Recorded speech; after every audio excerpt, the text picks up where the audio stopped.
What's up guys, this is Chesley with Drive Electric. Today I have a brand new Tesla Model 3 Performance that I myself am considering buying. There's a lot of things about the vehicle that I love, but today I'm going to be going over 10 things that I hate about the vehicle. One of the things about this vehicle I can't stand is the fact that it does not have a 360-degree camera like a bunch of its competitors. The F-150 Lightning, the Mach-E, and a few others, they have an option for a 360-degree camera, to where this one, it does have cameras on the side, it just doesn't have an overhead. There's no front camera, so it doesn't have the full 360. So if you look here, you have your view for the side of the vehicle, you just don't have the overhead view.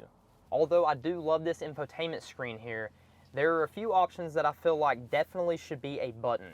So just to open up your glove box, like anybody else typically would, you would reach down, grab the lever and open it.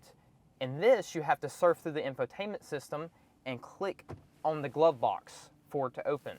Or if you wanted to, adjust the height of your steering wheel, you have to click here and then use this little metal rotation knob on the steering wheel to go up and down. And that works the same for your mirrors on the outside. The left one's selected here, and if you look, you have to roll this right here for it to adjust. Try to teach that to an old boomer and see how that goes for you.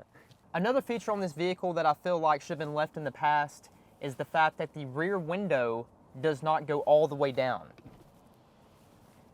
That's as far as it goes. So if someone needs to reach in the rear window, if you're trying to, view out of it, that is the full extent of the 2022 Tesla Model 3 Performance's rear window. Like I said previously, I do love this infotainment system, but there are a few quirks about it that I feel like should definitely be changed. So the speedometer view, you have to look over to your instrument cluster here, your infotainment system here, and see how fast you're going. This vehicle is one that, could definitely have a heads-up display or a small screen built in right here like their competitors that can show you without having you to take your eyes off the road to see how fast you're going. It's just a minor inconvenience. Another thing about this vehicle that I can't stand is the fact that it takes two motions, and it's just truthfully a pain in the butt to open up the door handles. If you have something in your hand, you're trying to get your car to unlock the door, and you have to push, then pull back. This right here just feels gimmicky. You have to push your hand against the door and then push your thumb in there to pull to open the door. It's just not as well thought out as it could have been. I know it's for aerodynamics, but it just doesn't feel normal. Whenever I first started driving this vehicle, I just automatically assumed that it had Apple CarPlay or Android Auto. When I connected my phone, I realized very quickly that it does not.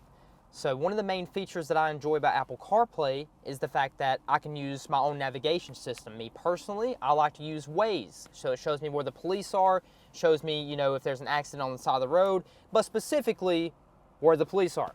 This vehicle itself cannot do that. So you do have your music still on the screen, but let's say you wanted to use your own navigation source, you can't. You have to use Tesla's. So this vehicle does have a ton of technology, as you know, but the only downside of that is that technology at times does mess up.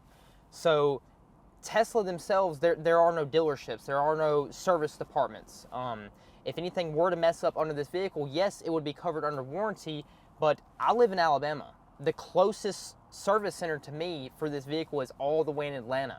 So if anything ever messes up on this vehicle, yes, it may be covered, but it's gonna have to be towed all the way to Georgia, and I'm gonna be out of a vehicle for X amount of weeks, days, no telling. Another one of the bad things about this vehicle is that the reputation you get with owning one.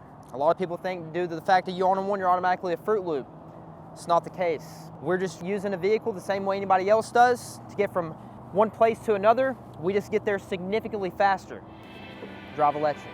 I think there's a lot of uneducated people when it comes to this particular vehicle. They think that you're automatically overly wealthy just for owning one. They think that this vehicle costs over 100 grand, where realistically this vehicle costs less than my 2021 F-150 did new. So that's the end of the video. Thank you so much for watching. If you have anything down in the comments that you would like to add that you can't stand about your Tesla, please let us know. Don't forget to like, comment, subscribe to stay plugged into our YouTube channel.